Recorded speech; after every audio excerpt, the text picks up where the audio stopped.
small sub-post office is about to be robbed by a hooded burglar. His plan? To find the safe keys, steal the contents, and silently disappear. But this is no ordinary thief. The break-in has been planned with the precision of a military operation.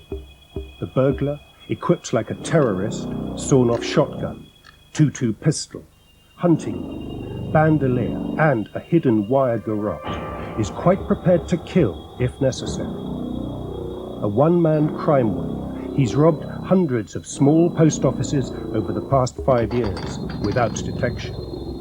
But tonight will be different. For the first time, he will be challenged. During the night, about 3:30 in the morning, I heard a scratching noise. I thought, well, whatever it is, doesn't matter. Try and get back to sleep. February the 10th, 1972, and Hilda and Les Richardson are soundly asleep above their sub-post office in Manchester Road, Haywood, Lancashire. He'd been into the bedroom, got Les's pants, took some keys out, thought those were the ones for the safe.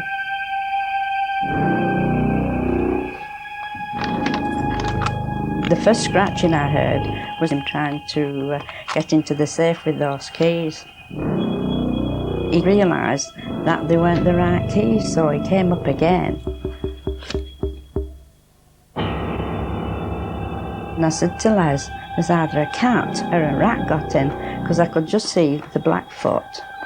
There's a rat or a cat in the bedroom.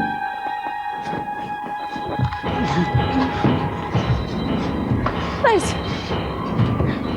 Les said run, so I ran into the other room to ring for the police. I kept dialing 000 instead of 999. He's killing my husband! Les pulled the trigger and it blew a hole in the ceiling. And I heard this shot and just screamed and shouted, they're killing my husband. And then put the phone down and never told them where I was or anything. They both of us fighting going down the stairs, and then Les got hold of him again. And he kept kneeing Les, and he hurt him so much he just had to release him, and that was it. Although he couldn't have known it, Les Richardson's bravery that night was to be the catalyst for a chain of events which was to shock the nation and launch one of Britain's biggest police manhunts. For as the intruder fled, he vowed never to be caught unawares again, a decision which was to lead to the cold-blooded killing of 4 defenceless men and the kidnap of a teenage heiress, Leslie Whittle. Instructions are taped under the shelf of the telephone book. No need to worry, Mum, I'm okay. Held naked for 3 days and tethered round the neck by a wire noose 65 feet underground in a drainage shaft, Leslie was callously murdered when the ransom failed to be delivered. A crime so audacious that it was to go into the annals of British criminal history as one of the most vile and ruthless ever.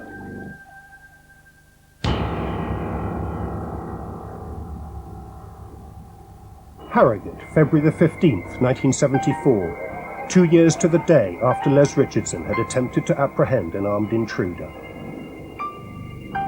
Scores of robberies at sub-post offices had taken place in the intervening period all over the country, by a burglar using a joiner's brace and bit to drill holes in windows to gain access. This time, it was a sub-post office run by Donald Skepper and his wife Joanna, on the outskirts of the Yorkshire Spa town. He put his head round the door and we could see that he was dressed all in black and he had a black hood on. My father was sitting up in bed and made to get out of bed and said, let's get him. And at that point the man immediately fired 1 shot. I realised as I held on to him that he was dying. And I just held on to him and screamed, oh, my darling, my darling. And he just quickly died. 54-year-old Donald Skepper paid the ultimate price for having a go.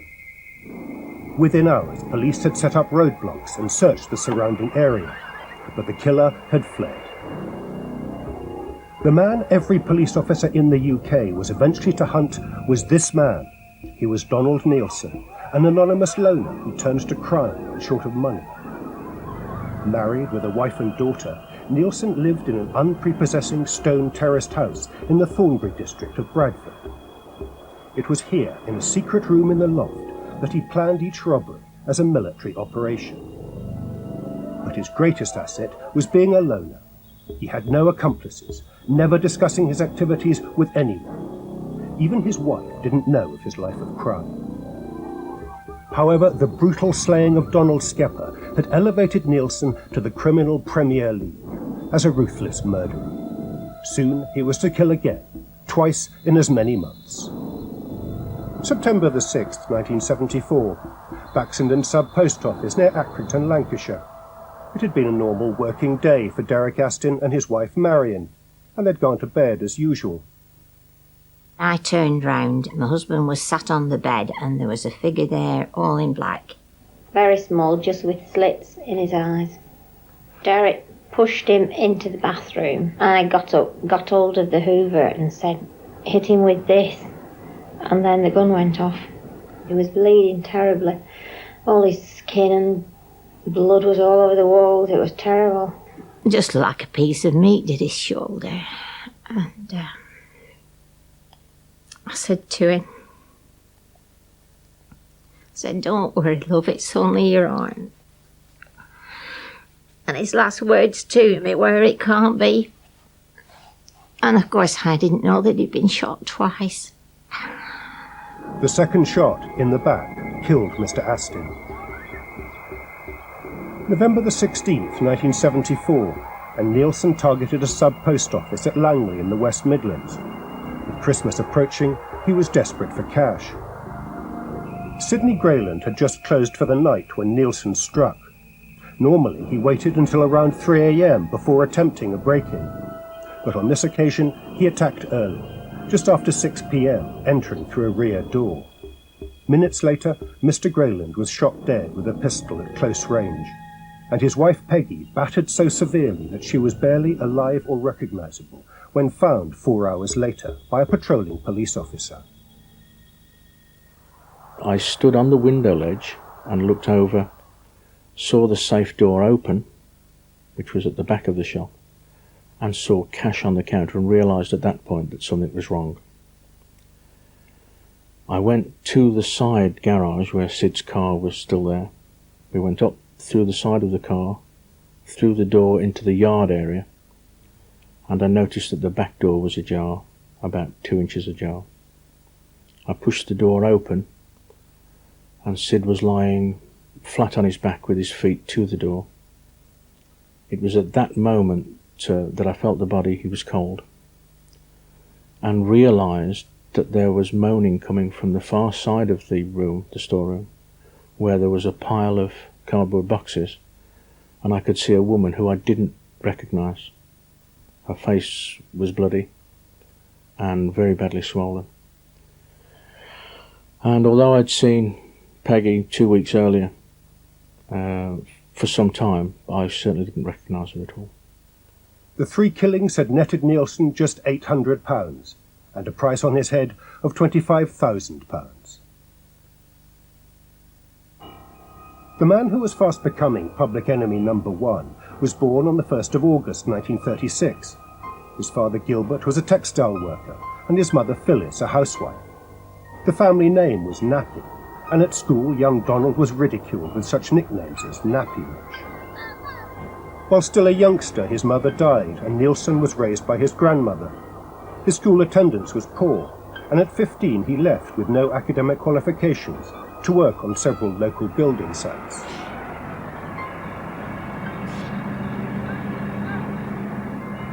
At 18, he was called up to do national service, initially failing basic training. But he loved army life and was posted to Kenya, where the British were facing the terrorist Mau Mau uprising.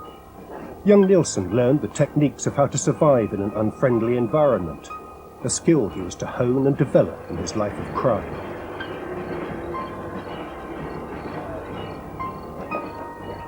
By the time he married his girlfriend Irene Tate, a local textile worker, Neilson had been promoted to Lance Corporal.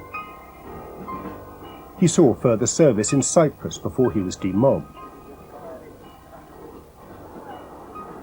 By now he was a father and put down a deposit on the house in Thornbury. Back in Civvy Street, Neilson returns to the building trade and for a while prospered. He could afford family holidays in Blackpool and even bought an inflatable boat to take his daughter, Kath, diving. Just before she started school, Neilson decided his daughter would not endure the playground taunts that he had had and changed the family name to Neilson, which he spotted on the side of an ice cream van. His days in the army had left its mark, so much so that he bought an old Austin Cham and made his wife and young daughter take part in mock manoeuvres in the nearby countryside. Dressed in combat gear and recording the events for the family photo album, Irene and Kath acted out his military games, pretending to ambush enemy troops with homemade grenades. In the mid-60s, Neilson decided to try his hand at running his own business, first as a taxi driver and then as a joiner, but jobs were intermittent. For 5 years, he struggled, and with little business acumen, he slid further and further into debt and a life of crime, becoming more successful with a sawn-off shotgun than a saw.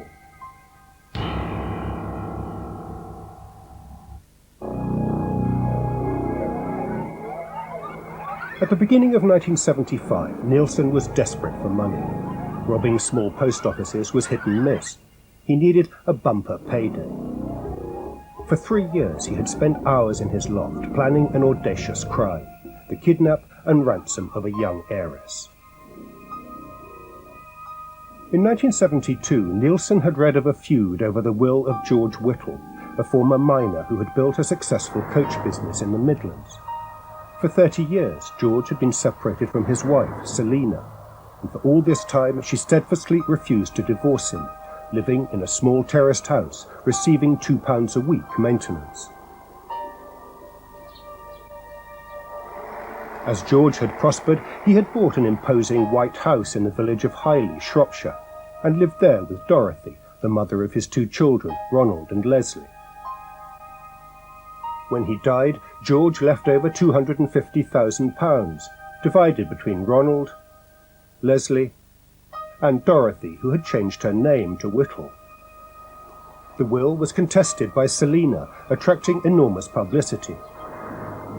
When she was granted £1,500 and £30 a week, the case also caught the attention of Neilson, and he began to hatch his abduction plot. On January the 14th, 1975, 17-year-old Leslie Whittle had left Wolfram College, Wolverhampton, where she was studying for her A-levels, to spend the evening quietly at home. Her mother had gone out for the evening, returning late. At about 10:15, Leslie's brother Ronald, who lived nearby, telephoned her. Well, I rang Leslie, I suppose, about 10:15, and the main reason for ringing her was because I'd made her a bookcase for Christmas rather late, and I hadn't seen her over the weekend at all, so I was just ringing to check that it was okay. And we chatted for a few minutes. I asked her, if it was okay, and she said, yes, it isn't bad for a beginner, At 1:15 a.m, Leslie's mother returned home and checked Leslie's room. Seeing her daughter was asleep, Mrs. Whittle took a sleeping pill and went to bed.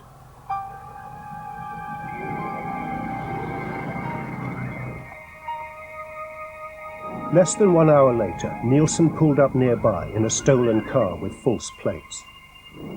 He entered the house through a garage door.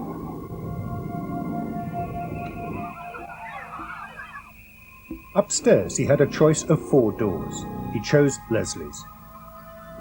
She awoke to a hooded figure and the barrel of a sawn-off shotgun. Neilson forced her downstairs and into the lounge, where he placed his ransom demand on a vase. Dressed only in a full-length dressing gown, Leslie was then marched to his waiting car and tied up before being driven 65 miles to Bathpool Park at Kidsgrove.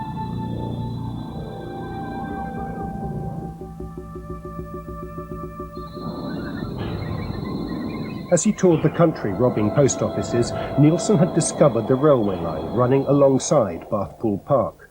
His original plan had been to have the ransom money thrown from a high-speed train.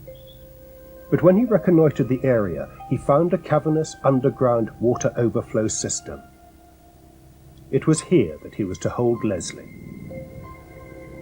Climbing down metal ladders, he forced her 65 feet underground to a narrow ledge and tethered her around her neck with a wire noose. He told her to climb naked into a sleeping bag and gave her a flask of hot soup and a torch. He then left the terrified 17-year-old to attempt to obtain the ransom money. A few hours later, Leslie's mother discovered her daughter missing. Take Leslie's breakfast up at 10 to 7. Knock her fire on, wake her up, turned round, no Leslie there. Shouted to Leslie, didn't get any reply. Looked round her room, clothes were still there, which she had put ready for morning, and just didn't understand it. Tried to ring Ronald, the phone was dead. I didn't realise the wires were cut.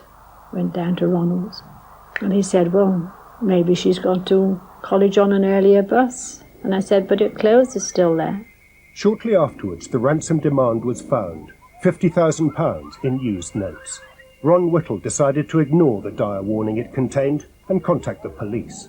The most important point of that ransom note was that it said, any tricks or police, death. Well, you don't take that lightly. You don't dismiss that as a hoax, whether it's a hoax or not. Detective Chief Superintendent Bob Booth was head of West Mercia CID and about to leave the force and take up an appointment with the security services. He had an impressive record, having solved all the 70 murder cases he had investigated. I was convinced that it was a genuine kidnapping, and all the stops had to be pulled out. No more, no less. Full resources deployed to get this girl back alive. And I promised Mrs. Whittle that I'd do all in my power to get her back. And that was always the police policy throughout the inquiry. The recovery of the girl alive. Neilson's instructions on a length of Dymo tape were to lead to 2 telephone boxes in the Swan shopping centre in Kidderminster. But events were already beginning to go wrong. News of the kidnapping had been leaked to a local reporter by a Whittle employee.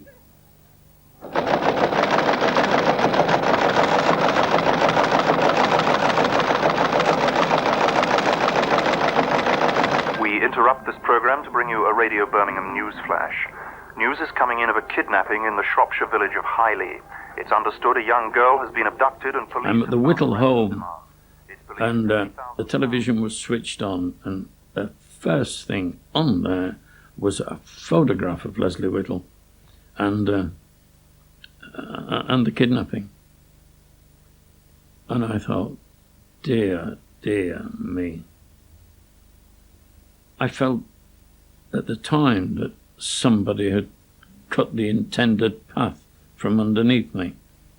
I thought, I daren't say this at the time, but I thought this could spell the death knell for Leslie Whittle because of the ransom note. If it was true and it was genuine, tricks or police, death. And here we are, the world at large now knows. The kidnappers' instructions were to wait for a call between 8 p.m. and 1 a.m. When Ron Whittle reached the shopping centre, it was not only being staked by a Scotland Yard undercover surveillance squad, but also by journalists. Yet I have these fools coming up to me, and walking past me at regular intervals and looking at me and coming up and talking to me, and I got damn annoyed about it. I got to the stage eventually where I politely told them, or rather not so politely told them, to sod off. As a result of the press intrusion, the officer overseeing the stakeout decided to abort the operation, and Ron Whittle was sent home. a decision which infuriated Bob Booth. No one was there to answer the phone. Inexcusable. Totally inexcusable. And I take the blame for it. I delegated the responsibility, but you don't abrogate your responsibility. That decision was the first of many mistakes made during the investigation. Just after midnight, the phones in the call boxes began ringing. It was the kidnapper, but his calls went unanswered. Anticipating that his first bid to get his hands on the ransom money would probably fail, Neilson had a backup plan. His second attempt was for the money to be delivered in a suitcase to a Freightliner yard in Dudley. It was to be taken by a circuitous route using the M6 motorway so that he could employ anti-surveillance techniques. He was standing on the motorway bridge to check whether or not police vehicles were there, because he knew Ron Whittle's car number. And he knew Ron Whittle was going to act on the message, so he knew if he was tailed or preceded by a vehicle on more than one occasion, the police were involved. Elementary. Neilson's intention was to guide Ron Whittle to a wall bordering Dudley Park Zoo. The suitcase containing the money was to be tied to a rope next to a green gate, allowing Neilson to pull it over a wall, totally unseen. But not only were things going wrong for the police, Neilson's meticulous planning was also hitting snags. As he taped a message onto this telegraph pole the day after Leslie's disappearance, he was challenged by a warehouse foreman, Gerald Smith. Unhesitatingly, Neilson pumped 7 bullets into Mr. Smith. Amazingly, he survived, only to die as a result of his wounds 14 months later. They'd had a memo saying to be careful, to watch out for the IRA and things like that, because the Freightliner was so vulnerable to that. So he walked up the drive and followed this man onto this Dudley Zoo car park.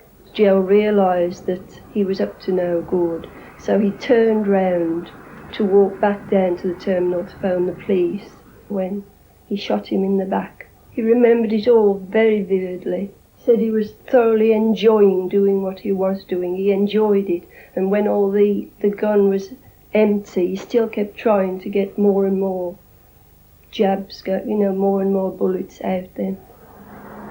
Gerald Smith described his assailant as looking like a tramp, and as a result, no immediate connection was made with Leslie's kidnapping. So they're looking for a tramp. That was the description. And it was no interest to me at all. As far as Chief Superintendent Booth was concerned, it was an unrelated shooting. He had other, more pressing problems, caused by the glare of publicity the investigation had attracted.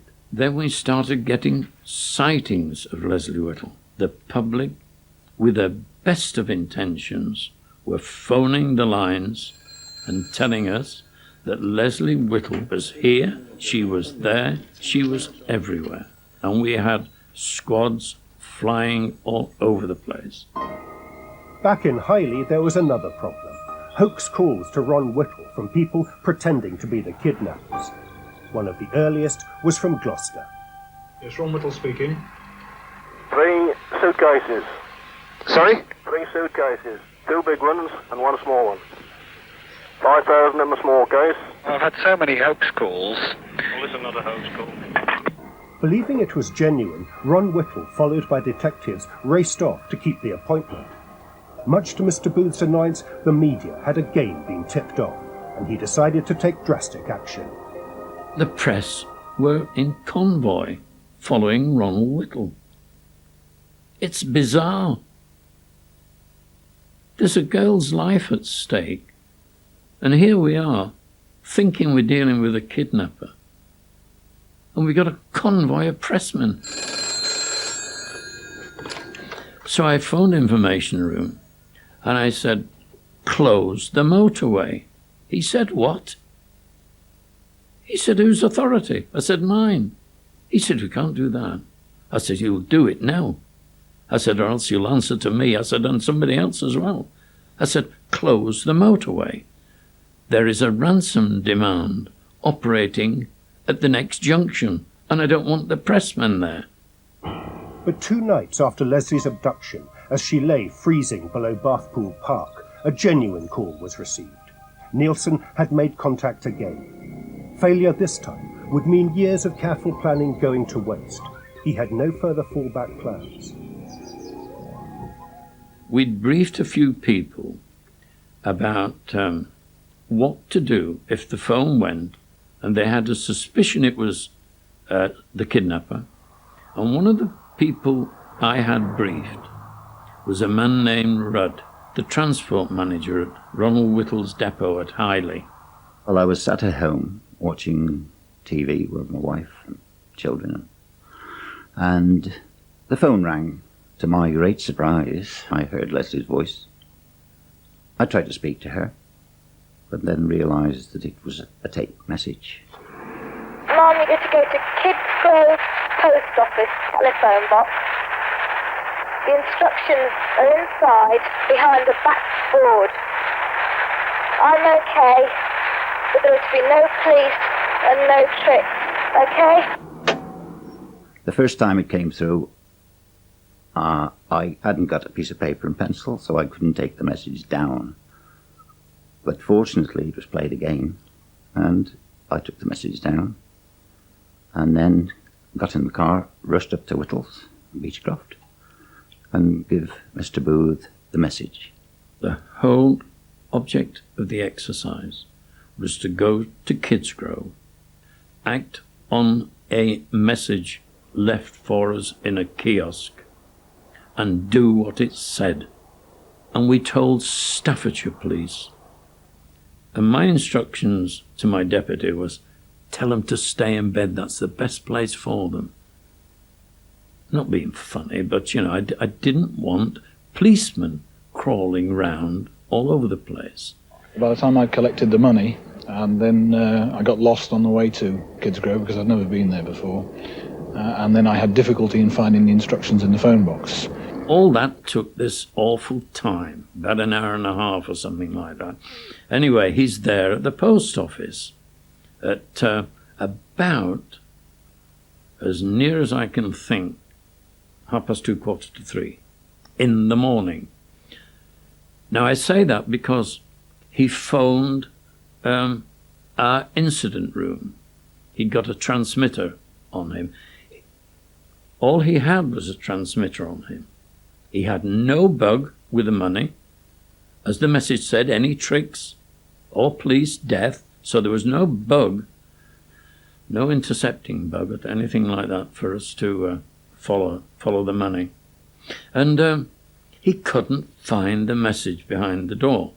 There is a black board on which the telephone equipment is mounted, and it was supposed to be behind there. Well, I ran my hand all the way round there twice and couldn't find any message. And so then I checked the board a third time, and I must have just had my hand that little bit further behind the board, and I just felt something brush my fingers. He found it, and it told him to go up to Boathorse Road and to drive onto the car park and to go along the road and to stop over by a wall, which was a bridge actually over the railway line, and to stop and flash his headlights. And he then had to run to a flashing light and drop the money. The wall referred to was the wall of the railway bridge. In fact, because there's a slight left-hand sweep there, I didn't even see that wall. And then you come to the dam, which forms the actual bath pool itself, and I assumed that that was the wall. So I was probably a quarter of a mile beyond where I should have been. It must have been between 3:30 and 4 o'clock before I actually got up to Bathpool Park. But Ronald Whittle being late caused Neilson to panic. He thought a light plane flying overhead was a police helicopter, and he was suspicious of a courting couple stopped on the road running through the park. But the final straw was Neilson believing he saw a squad car driving past his hideaway. He thought the police were closing in.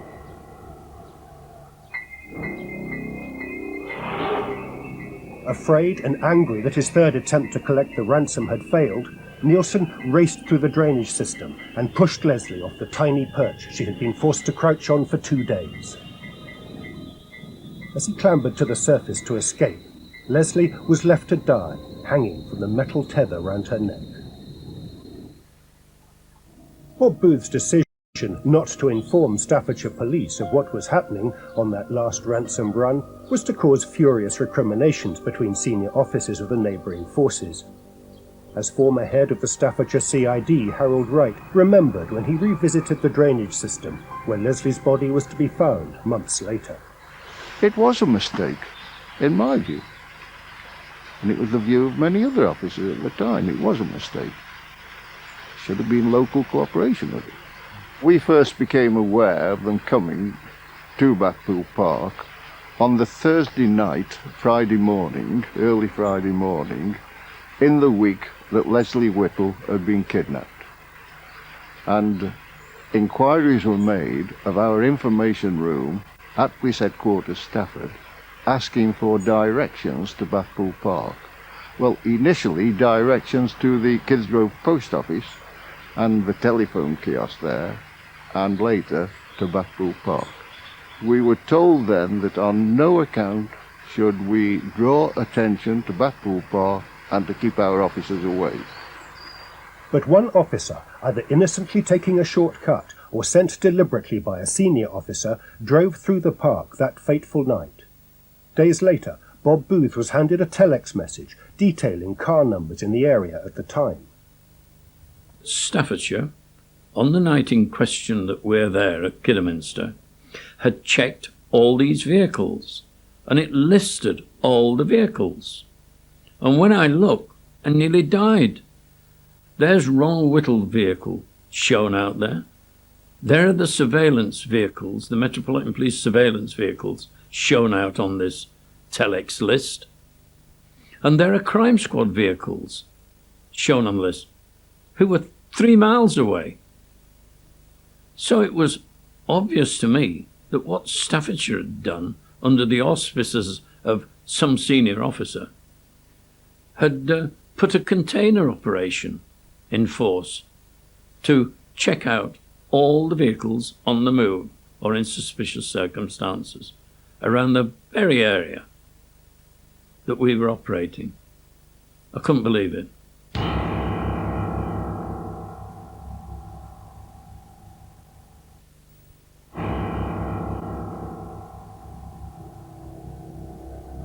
Six days after police had followed the ransom trail to Bathpool Park, they received their first breakthrough. The car Neilson had abandoned after shooting Gerald Smith was reported as suspicious by a member of the public. The discovery raised hopes of finding Leslie alive. TTV454H. Don't forget these things, do you? There was a tape recorder on the seat of the car, and we listened to the tape, and it played Leslie Whittle's voice.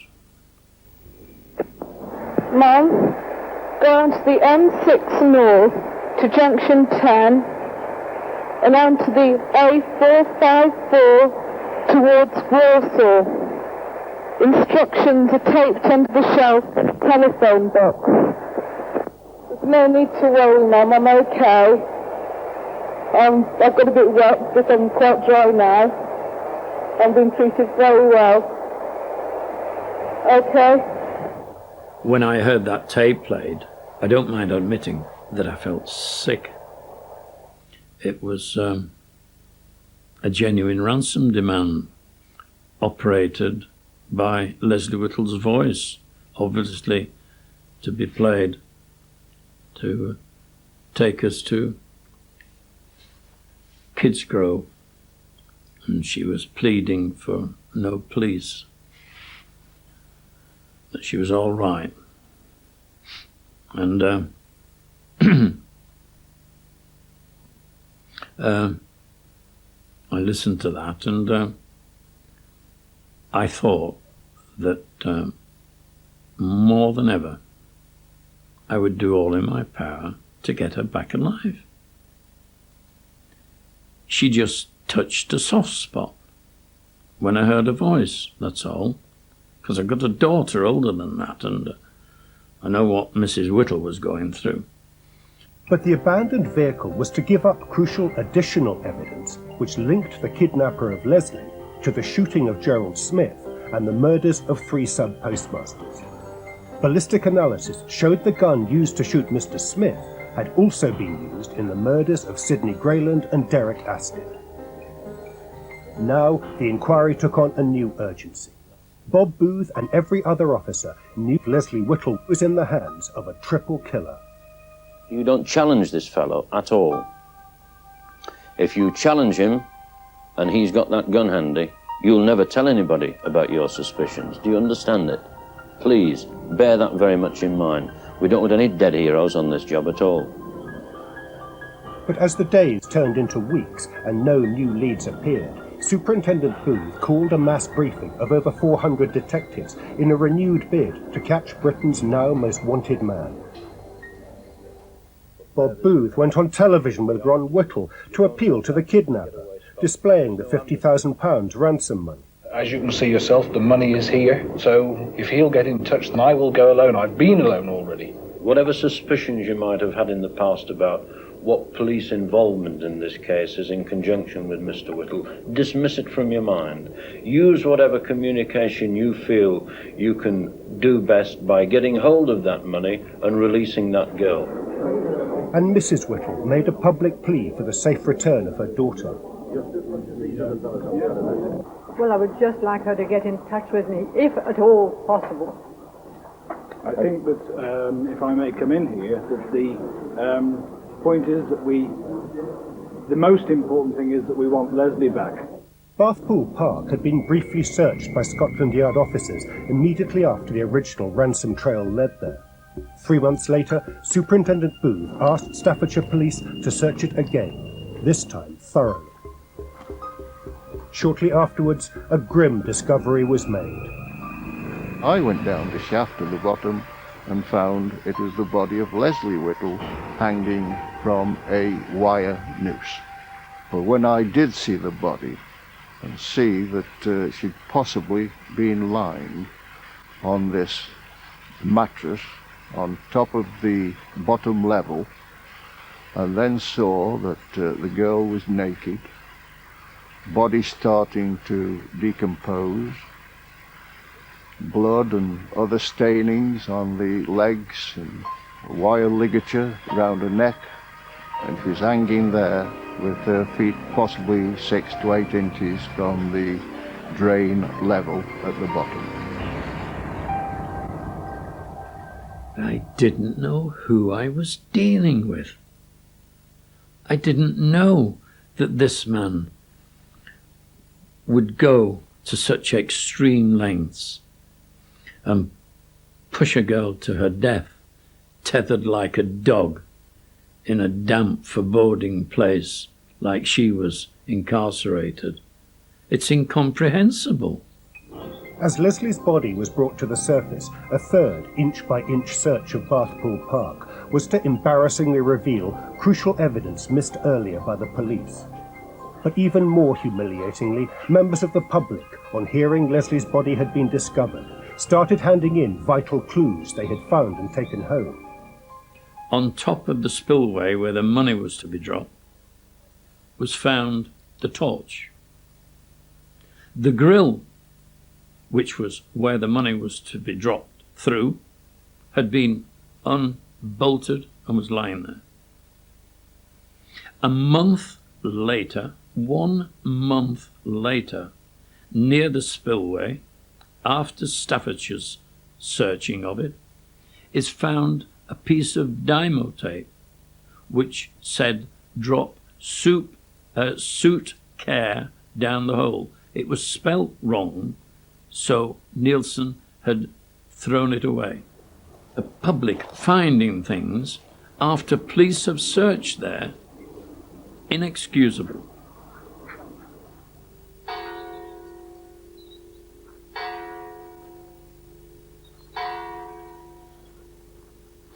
As Leslie was laid to rest, inter-police rivalries began to surface. Unfortunately, Staffordshire have our body, but we want the murderer. I don't care where he's arrested, I don't care by who he's arrested. We'll cooperate with anybody, But the hunt for that man is from here. These people have been working since November, since he came down to Langley and shot somebody. They've been working after that since he shot Mr. Smith. And I've been working non-stop with them for nearly 24 hours every day for 7 weeks. And we'll work until we get him. And if we don't get him today, we'll get him tomorrow. In a bid to ease tensions, Scotland Yard was called in, and Commander John Morrison arrived to take overall charge of the hunt for the man the media had dubbed the Black Panther. Soon afterwards, Superintendent Booth was sidelined after a surprise visit by Commander Morrison. He said, the Chief Constables are not satisfied that you're cooperating fully with this investigation. And we're to complain against you and that you be returned to your force. Well, I didn't think I was hearing right. Things like this have never happened in my experience. One colleague complaining against another unless there's valid reason. And I thought of no valid reason. So I said, oh, get on with it.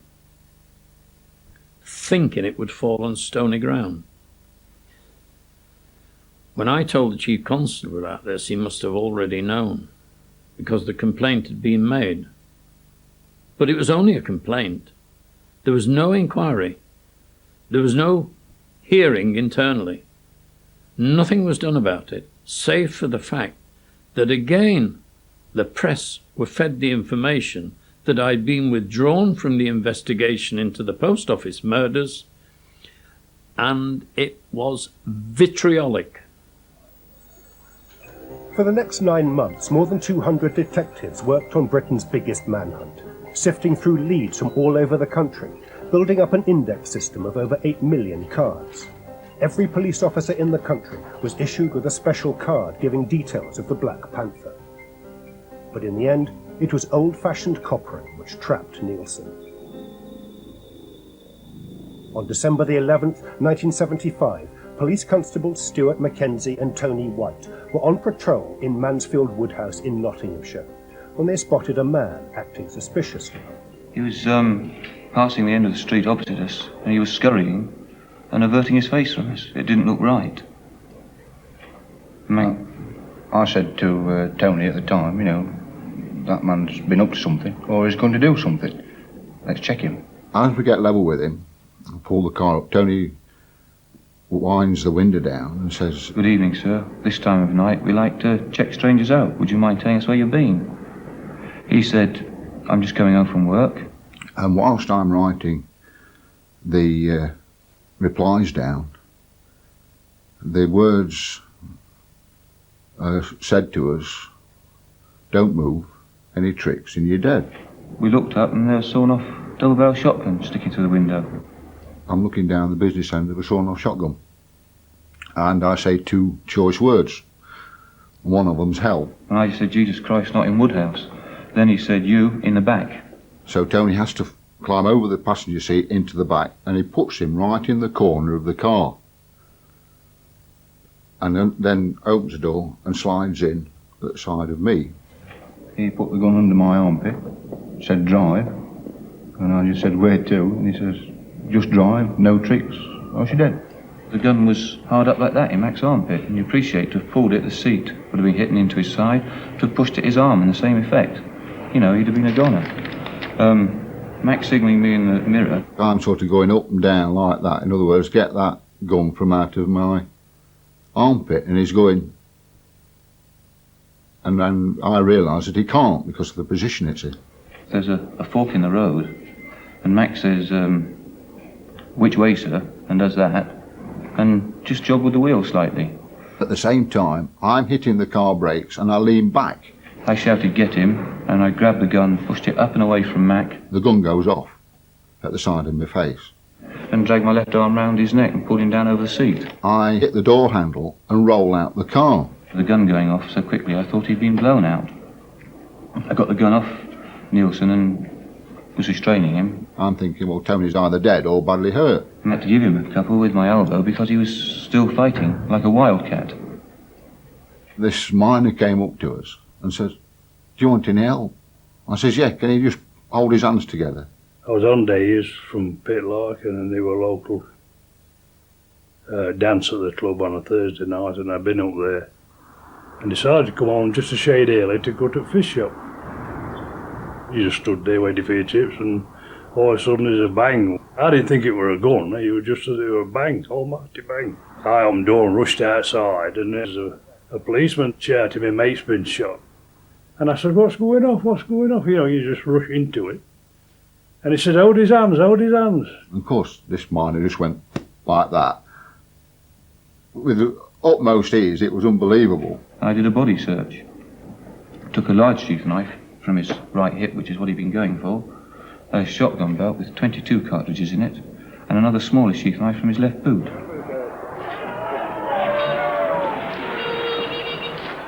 For 2 days, Neilson refused to speak or tell anyone who he was. Then he suddenly confessed, admitting he was the Black Panther. Britain's biggest manhunt was over.